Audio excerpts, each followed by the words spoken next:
Damos paso ya a los casos de éxito de nuestros clientes.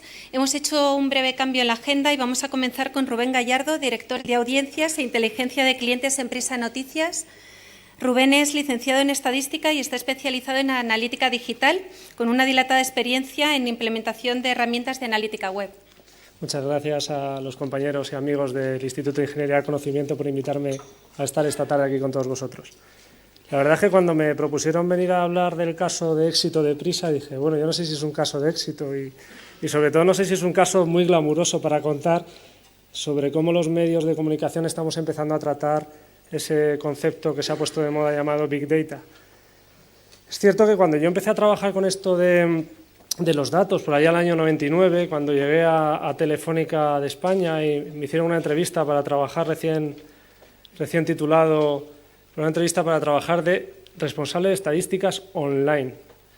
Y la verdad es que en aquel momento llegué a una compañía que verdaderamente estaba volcada en el análisis de información. Allí estuve durante 10 años hasta que el grupo Prisa decidió hacerme una oferta para seguir creciendo profesionalmente y cuando llegué a los medios, una de las cosas en las que me di cuenta era que en los medios no estábamos acostumbrados a trabajar con datos. No sé si vosotros, supongo que sí, todos seréis consumidores, espero que del país o del AS. Consumidores de medios, sabed que nosotros en los medios durante muchos años nos hemos preocupado bastante poco de vosotros como lectores. Es así de duro, pero es así de real. Os hemos cuidado mucho para manteneros informados, pero no os hemos escuchado absolutamente nada. Y lo que hemos estado haciendo ha sido medir nuestras audiencias con metodologías basadas en cuestionario, donde toda nuestra analítica se basaba en 40.000 entrevistas realizadas por el EGM y un par de olas realizados por algún estudio de mercados un par de veces al año, preguntando qué atributos de marca eran los que estabais valorando vosotros como lectores. Una vez que llegó la irrupción del mundo digital, las máquinas empezaron a generar en todas esas transiciones de información que nosotros como usuarios estamos generando con otras máquinas llamadas servidores, empezamos a generar un mogollón de datos, empezamos a generar montones y montones de datos de todas esas transacciones de información que se realizaban entre vuestra computadora y nuestro servidor web. En el grupo Prisa, el área en el que yo trabajo desde hace un año y pico, llamado Prisa Noticias, somos la unidad de negocio dedicada a la generación de contenidos y de información. Tenemos 8 sitios web con más de 60 millones de dispositivos diferentes conectados cada mes, generando más de 1 billón mensual de páginas vistas, con 25 millones de vídeos diferentes vistos, cada uno de ellos con su título y con el usuario que lo ha visto. Tenemos 10 millones de usuarios que nos siguen en redes sociales como Facebook o Twitter. Tenemos 4 millones de usuarios registrados en nuestras bases de datos. Todo eso genera una cantidad ingente de información a la que en los medios estamos mucho menos acostumbrados que en otras empresas a trabajar con ellos, ¿no? Entonces, el reto de la transformación digital, del que habréis escuchado hablar en los medios, es un reto, si cabe, doblemente difícil de asumir, porque no solo tenemos un cambio radical en el modelo de negocio y en el modelo de distribución de nuestros contenidos y cómo los comercializamos. El señor Gabilondo ya hablaba antes del reto de la comercialización, ¿no? Y no solo ese, el reto que tenemos nosotros es que además tenemos que hacer eso en una empresa en la que o en un negocio en el que el tratamiento de información no es parte de la cultura empresarial. Todo eso está cambiando. Evidentemente, nuestros mayores son gente muy inteligente y son conscientes de que en este proceso de transformación digital el campeón o el que sacará una ventaja competitiva enorme será aquel que consiga extraer de ese gran volumen de información los mejores insights para el desarrollo del negocio. En nuestro caso, nuestro negocio pasa porque nuestros contenidos sean cada vez más valorados, que lleguen mejor a vosotros y que vosotros los valoréis mejor hasta el punto de estar dispuesto a pagar por ellos.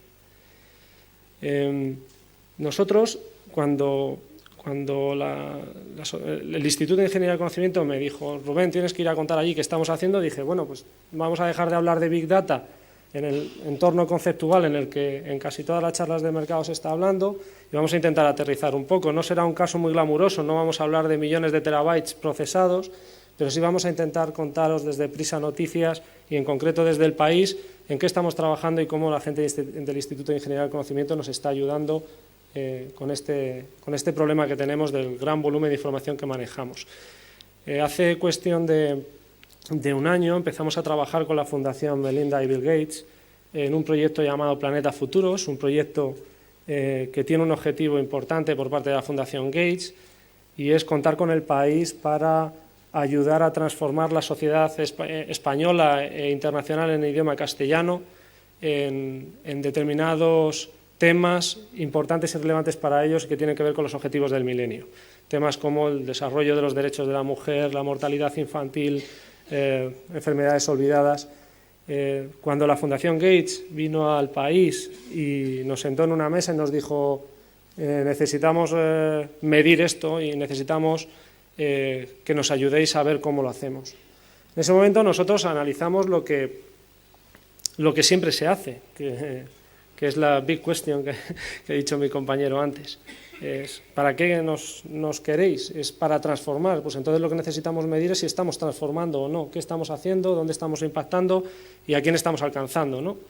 Y cuando empezamos a pintar cómo íbamos a medir todo eso, pues evidentemente lo primero que hicimos fue desarrollar un ecosistema de medición. Y dentro de ese ecosistema, evidentemente, pues decidimos contar con la gente del instituto para que nos ayudara. Hasta ahora, en los medios, hemos estado dentro de ese proceso de transformación digital muy centrados en el mundo de lo que nosotros llamamos el control media. El control media no deja de ser la medición del lado nuestro de lo que estáis haciendo cuando nos visitáis. Vosotros, para los que no lo sepan, hay una metodología de captura de información en Internet que se llama metodología Censal. Se trata de que en cada una de las webs que visitáis se puede insertar un pequeño código de programación JavaScript que lo que provoca es que cuando vosotros veis la web desde vuestro dispositivo, esa web hace una llamada a una gran base de datos, de tal forma que estamos recogiendo el 100% de vuestra actividad, de forma anónima, por supuesto, mientras vosotros no decidáis lo contrario, en base a una cosa que se llama cookie, que no es nada más que un fichero de almacenamiento que se mete en vuestro disco duro. Pues con esa metodología censal nosotros somos capaces de ver desde qué dispositivos está entrando la gente, desde qué sitios, en qué países, etcétera.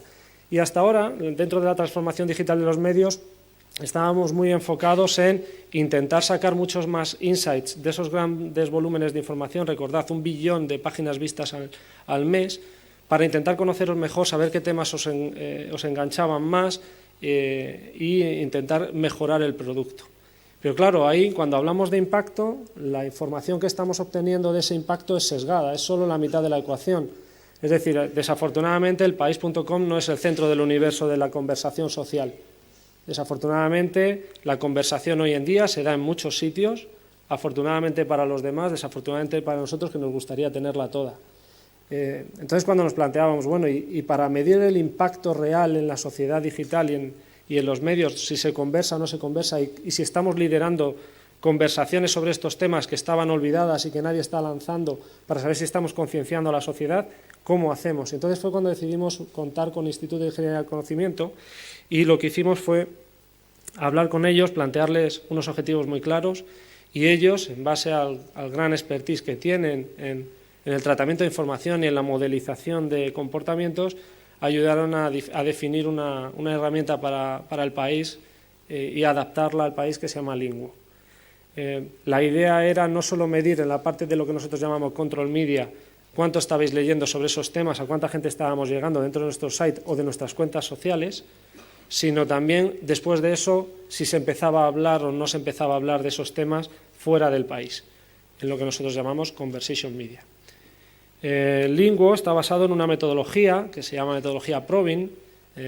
Internet es abierto, Internet menos los muros privados de Facebook es totalmente abierto a que un robot o una araña programada para determinados sitios capture toda la conversación y la información relevante que esté ocurriendo sobre ciertos temas. Y Linguo es una herramienta basada en metodología Probing que lo que está diseñada es para ir a buscar temas relacionados con Planeta Futuro a la red. No solo va a redes sociales, sino que también va a medios y a blogs. Al final de todo esto, luego nos planteábamos que, por si fuera poco, lo que queríamos era una herramienta que nos ayudara en tiempo real, porque nuestra medición de la parte de control media, donde sí hemos conseguido avanzar, como os decía, está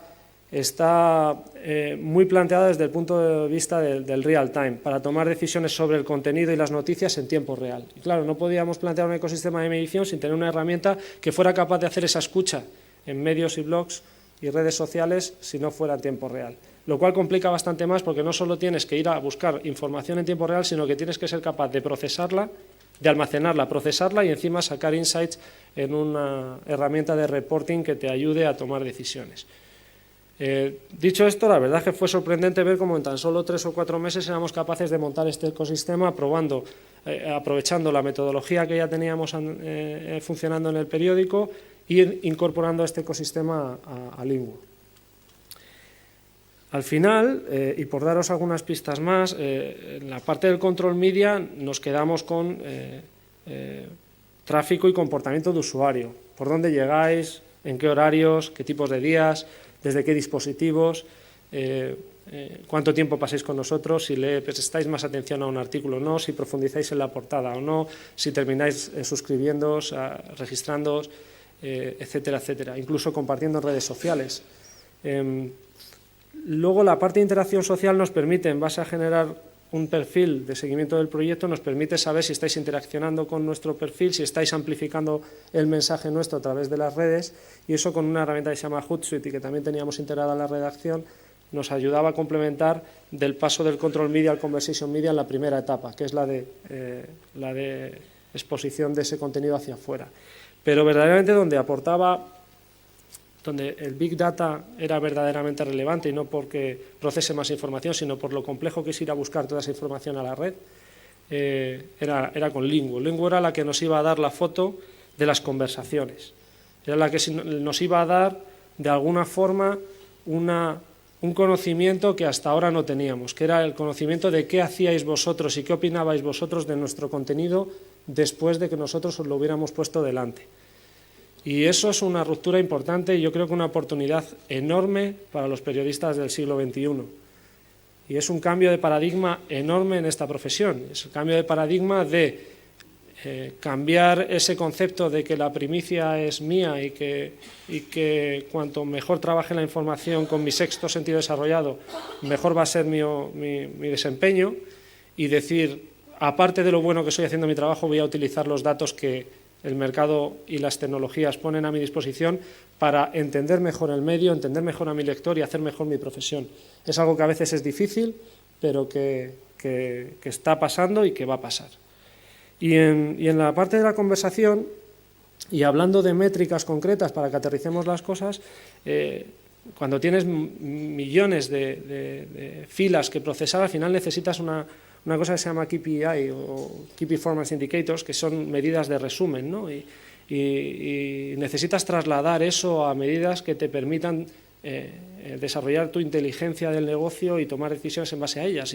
Y con Linguo hemos conseguido introducir dentro de nuestro periódico 4 principales métricas, como son el número de comentarios que la gente está haciendo sobre nuestro contenido, lo cual nos da una medida de la relevancia que está generando, qué cuotas de las conversaciones estamos acaparando, si somos parte importante de la conversación o no, si llegamos a mucha más gente o no dentro de esas conversaciones, lo que nosotros llamamos el conversation reach. Y por último, una métrica de la que estamos especialmente orgullosos y que está un poco alejada de los algoritmos como tal, porque los algoritmos son los motores, pero verdaderamente quien aporta inteligencia a los algoritmos y consigue que sean efectivos y funcionen son las personas, los humanos, los lexicógrafos, la gente que sabe del lenguaje, es la métrica de concienciación. Porque habréis escuchado hablar de metodologías o de herramientas que permiten medir esto del sentiment analysis y analizar la red para ver si el mensaje es positivo o negativo, pero cuando tú estás tratando temas de pobreza, de maltrato infantil, de derechos de la mujer, de violencia, tú no puedes utilizar un algoritmo en base a esto es bueno o malo porque la palabra vergüenza es mala. que un usuario como vosotros en Twitter retuitee un artículo del País hablando del maltrato infantil y diga que esto es una vergüenza en el siglo XXI, para nosotros es un signo muy positivo, porque es que os estamos concienciando. Y esa KPI llamada concienciación es un aporte de valor a nuestro ecosistema de medición por parte del Instituto de Ingeniería del Conocimiento, y es una métrica relevantísima para nosotros. Al final, y hablando ya de Planeta Futuro, nos encontrábamos que en el Control Media utilizábamos una parte del consumo del periódico, por lo tanto eran métricas mucho menos voluminosas. Hablábamos de 1,5 millones de usuarios o navegadores únicos al mes, de 4 millones de páginas vistas, de 90 dimensiones o variables de información que cualificaban el comportamiento del usuario, incluso de 11.000 interacciones mensuales con esa cuenta de Twitter, Facebook que habíamos lanzado. Pero en la parte del Conversation Media empezábamos a trabajar con volumetrías mucho más relevantes, donde el Instituto de Ingeniería del Conocimiento necesitaba dedicar 15 gigabytes mensuales nada más que a la información que se recogía, con más de 20.000 blogs, sitios web analizados y del que se reclutaba información sobre comentarios, todos en castellano, en cualquier parte del mundo. 1 millón de comentarios diferentes y 210.000 artículos distintos, no todos generados evidentemente por el país, hablando de estos temas. Al final, en la redacción y con mucha formación hemos conseguido implementar Linguo, implementar desde el punto de vista de ponerla a funcionar, implementar desde el punto de vista de que los periodistas de Planeta Futuro sean nuestros conejillos de indias para empezar a usar herramientas de este estilo, y con mucho acierto, mucho éxito y con mucha satisfacción. Linguo es una herramienta que, como veis, tiene un cuadro de mando que os estoy enseñando, donde puedes ver los KPIs principales en la primera fila, donde veis que el país, pues, en las últimas 24 horas alcanzó el 15% de la conversación relacionada con pobreza, con una concienciación del 61%, lo cual significa que 6 de cada 10 usuarios que interactuaron con el contenido mostraron una concienciación positiva hacia los temas lanzados.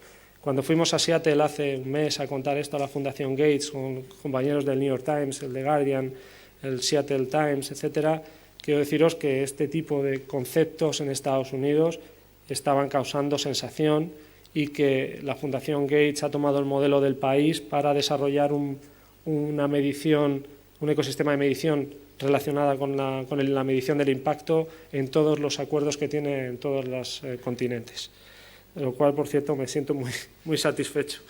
Pero claro, me gustaría poneros, porque me quedan 2 minutos, y me gustaría poneros un ejemplo. Yo sé que las presentaciones con datos y ejemplos a lo mejor no son tan divertidas, pero yo creo que lo mejor, el movimiento se demuestra andando. Me gustaría enseñaros cómo ese ecosistema final nos ayuda desde el punto de vista de la redacción a tomar decisiones y a conocer mejor a nuestros lectores y las conversaciones. En el análisis de pobreza que nosotros hicimos este mes pasado para la Fundación Gates, hablábamos de un pentágono en el que intentábamos pintar cómo éramos de especiales o cómo estábamos alcanzando los objetivos en cada uno de los KPIs que habíamos decidido. En la parte del Control Media optamos por 2, una de volumen, porque el volumen siempre es importante, y otra de calidad del volumen, porque el volumen sin calidad no vale de nada. Y en la parte de volumen estábamos viendo cuántos usuarios de vosotros leíais cada una de las piezas y sacábamos un average. En la otra parte de calidad queríamos saber si los contenidos realmente eran interesantes para vosotros, queríamos saber si los contenidos que estábamos lanzando sobre esas temáticas os mantenían atentos dentro del artículo más de 60 segundos, lo que nos permitía ver si estabais por encima o por debajo de la media de lectura del país. Y por otro lado, en la parte del Conversation Media decidimos coger 3, una a su vez de volumen, comentarios generados por esa pieza de artículo fuera del país, otras 2 que tenían que ver más con la cuota de conversación, el share of voice, y otras sobre el nivel de concienciación y del impacto que estábamos generando. Cuando analizamos pobreza nos dimos cuenta de algo realmente interesante, y era que estábamos generando mucho contenido porque es muy afín a la línea editorial del país, pero no estábamos generando volúmenes excepcionales dentro del proyecto Planeta Futuro de lectura. Tanto sí en el interés de lectura estaba un poquito por encima de la media, pero no eran grandes volúmenes. Sin embargo, cuando fuimos a escuchar fuera nos dimos cuenta de que éramos auténticos canalizadores de las conversaciones en términos de pobreza, porque las redes sociales generan mucha conversación, pero verdaderamente la conversación gira en torno a algo, gira en torno a un contenido. Normalmente el contenido lo generamos los medios, las redes ejercen de amplificadores. Y aquí es donde nos dimos cuenta de que, oye, pues resulta que con pobreza estamos impactando. Analizando cómo eran las conversaciones fuera, dónde se estaba conversando, quiénes eran los que impulsaban las conversaciones, nos dimos cuenta de que ciertamente hay dos tipos de conversaciones sobre pobreza. Una, la pobreza general, donde el approach que hace el periódico es por su nivel global y su referencia internacional es única y por lo tanto acaparamos grandes cuotas de conversación en castellano cuando lanzamos temas de pobreza internacional, y por otro lado tenemos el ámbito local donde se genera mucho más engagement con el usuario, pero donde también el país es referente. Pero claro, ya para terminar, no todo es bueno. Vimos el análisis de enfermedades olvidadas, y de enfermedades olvidadas vimos que nos pasaba lo contrario, que estábamos muy contentos en el Control Media porque hablando de malaria generábamos muchísima lectura, pero cuando íbamos a buscar enfermedades olvidadas a la red nos dábamos cuenta de que nuestro share of voice era nulo. Es decir, nadie hablaba del país en términos de enfermedades olvidadas. Linguo nos ofrecía la posibilidad de escuchar fuera. Y esa posibilidad de escuchar fuera nos ayudaba a ver, referente a enfermedades olvidadas, dónde se estaba hablando y quién estaba liderando esas conversaciones. Ahí fue donde nos dimos cuenta de que no se hablaba de malaria, se hablaba de dengue y de un mosquito que estaba siendo liberado para acabar con enfermedades como la malaria en Brasil, no sobre la malaria en sí. Ahí es donde nosotros nos podemos dar cuenta desde el punto de vista editorial si queremos meter eso en nuestro radar informativo y si además queremos aprender de cómo otros temas están generando engagement con la gente para trabajar esos temas de forma diferente. Y por último, quería haceros una reflexión sobre lo que hemos aprendido, ¿no? Y lo que hemos aprendido ha sido que lo más difícil y lo más duro de todo es transformar dato en conocimiento, que para eso lo único que tienes que tener es mucha gente inteligente, mucha gente con talento y herramientas adecuadas. Desafortunadamente, en las empresas utilizamos muchísima más inversión en herramientas que en gente. Hay un gurú de la analítica web que se llama Avinash Kaushik, que ya dijo hace muchos años que había que gastarse un 80% de tu presupuesto en personas y un 20% en herramientas. Lamentablemente, en todas las empresas en las que he trabajado lo hemos hecho al revés. Hemos gastado un 80% en herramientas, un 20% en recursos. Gente como la gente de Instituto de Ingeniería del Conocimiento son gente que traslada conocimiento a las empresas para que hagamos mejor nuestro trabajo, y eso tiene un valor incalculable. Y para mí, en el futuro, las empresas que sepan sacar más valor de sus datos serán aquellos que triunfen. Y nada más, espero haberos aburrido poco. Muchas gracias. Un saludo.